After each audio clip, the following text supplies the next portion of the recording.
Hi, my name is Xavier Bickett, and I submitted my candidacy for state legislator for the House 50B for East Bloomington. And my experience recently, in 2013, I had submitted my candidacy for the Bloomington City Council for at-large, which is all of Bloomington. I'm really excited for submitting my candidacy for State House for 50B. I will continue to be a voice and a champion of liberty, and what that means is being an advocate for voluntary solutions to state governance. So today, the League of Women Voters asked us to cover a few topics. We have about 5 minutes to speak. The first minute's in our intro. So my education background is a bachelor's degree in business, and I also earned an associate's degree in accounting and tax. I grew up here in Bloomington. Well, I moved here in 1998 from Arlington, Virginia. I went to Jefferson. I graduated in 2002, went to Normandale, and then transferred to Minnesota School of Business, where I earned my bachelor's in business and associates in accounting and tax. The first topic that the Bloomington League of Women Voters asked us to talk about was on immigration and talk a little bit about education. And I really wish for all these topics we had more than just 1 minute to talk about them. But for immigration for the state level, there isn't a whole bunch of legislation on immigration that can be done at the state level, but I do support legal immigration, and immigration for the country is a great because it brings in more cultural, more diversity, and more workers, which is something we desperately need for our state. But the education piece is something really important that we want to talk about. As a legislator, I would definitely be an advocate for giving more power for school decision making back to the local communities, back to the school boards. Not with me being in the state, at the state legislature in St. Paul. I would be an advocate for giving more of that decision making and more of that tax authority back to local school boards where they're more closely in tune with the community. And why is that? It's because the legislators in St. Paul, I believe that if you are a school board member, what you know what's best for your city may not be the same that's best for Minneapolis, which may not be the best that's same for Eden Prairie, and those school board members can represent you the best. The second topic they asked us to talk about was healthcare. Again, only a minute, which I wish we had way more than a minute, but talking about healthcare and Medicaid. You know, with healthcare, it's definitely a major issue, not only just in the country, but in the states. After the Affordable Health Care Act was passed, you know, I'm not a supporter of mandating anyone to buy anything, whether it's a product or a service, so I don't agree on all those aspects, but I do believe that people need better access to health care. I do believe that we need to work on bringing those costs down, and we need to keep the promises that we did make to our seniors and those that we've already promised things for. The third topic that the League of Women Voters asked us to talk about was employment, and talking a little bit about the minimum wage. So in Minnesota, we're doing pretty good on our unemployment rates compared to the rest of the country, which is great. One of the best things that we have here in Minnesota is the people. So you'll hear a lot of surveys that talk about how Minnesota's tax rates isn't the best for companies. You'll hear some surveys that say it's good for companies and some that say it's bad. But what really makes companies thrive here is the people here, the educated working class that's here to be employed. When regards to the minimum wage, I'm not a big supporter of a mandated minimum wage on companies. In government jobs, if the state government wants to set wages, that's okay, but not on businesses. I don't believe that they should be telling business owners what they should be and should not be paying their customers.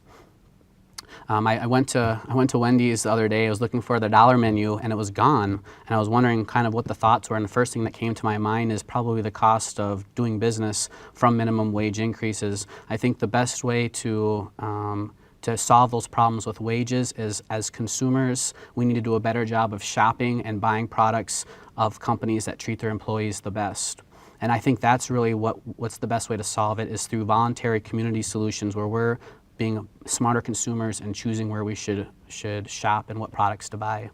In closing, again, I wish I had more time to talk about all these topics. I want to be a voice for liberty and be an advocate for voluntary solutions to all of these issues. In closing, you're not going to see much difference from me than when I was running for city council. I'm going to be out door knocking. As I promised at the end of my city council campaign, I'm not going anywhere here in Bloomington. I'm going to stay here, door knock, talk to voters, make phone calls, and listen to you on how to solve these problems on a community level through voluntary solutions. And I look forward to meeting you out. You can call my cell phone, 952-270-7277, or visit my website, xavierbickett.com, and that'll be provided for you at the end of the interview. Thank you so much for watching.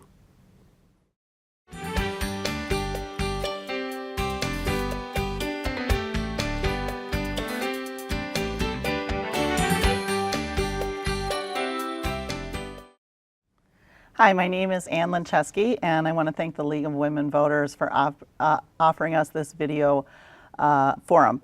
I'm a state representative here in Bloomington, and I grew up here in Bloomington, attended the Bloomington schools, and I, along with my husband, have 4 children. They've all attended the Bloomington schools, and Bloomington is very important to us. I've been fortunate in Bloomington to volunteer and work with a lot of great people. I've served in a lot of capacities in our community. I've been a planning commissioner, a parks commissioner. I've served on the Bloomington Chamber of Commerce board.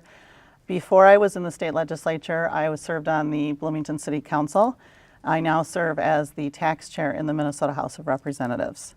I've been asked by the League of Women Voters to address 4 items, and I'll try to do that briefly. Immigration, healthcare, employment, and minimum wage.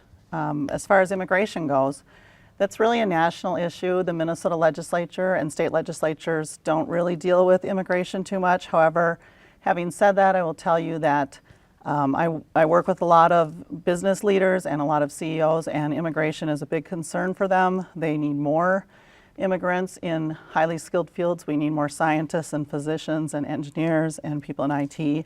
So they're concerned about our immigration policies.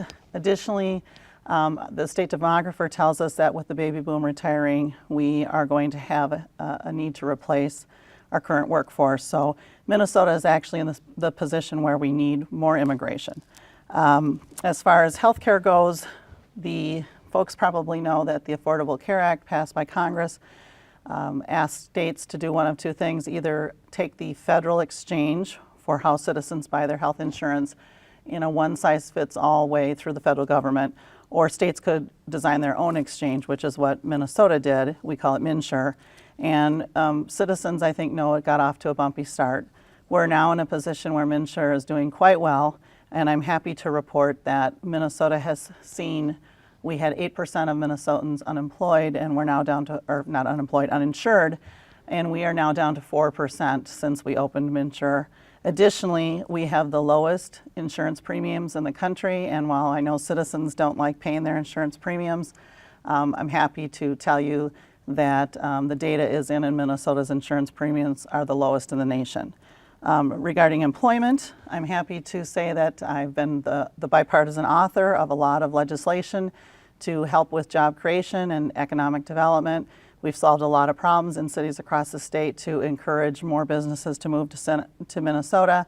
And I think people are aware that Minnesota has one of the strongest job markets in the country and are leading the nation coming as we've come out of the recession.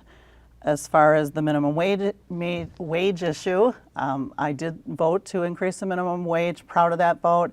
It went into effect August 1st. And I'm a supporter of the minimum wage increase because I don't think people who are working should live in poverty. In closing, I would like to say that I'm most proud of the fact that I put Bloomington first as a state representative in Bloomington. I've worked very hard to work with Democrats, Republicans, people of all affiliations and stripes to come up with the best solutions for citizens. I'm proud of my efforts to find common ground. I'm able to compromise, and I am reliable when it comes to pushing for Bloomington needs ahead of all else. And I have been very honored to serve as a state representative for Bloomington. I hope I can earn your vote, and I hope you will call me if you have any questions on any issues or you'd just like to talk about issues before the state legislature. Thank you so much.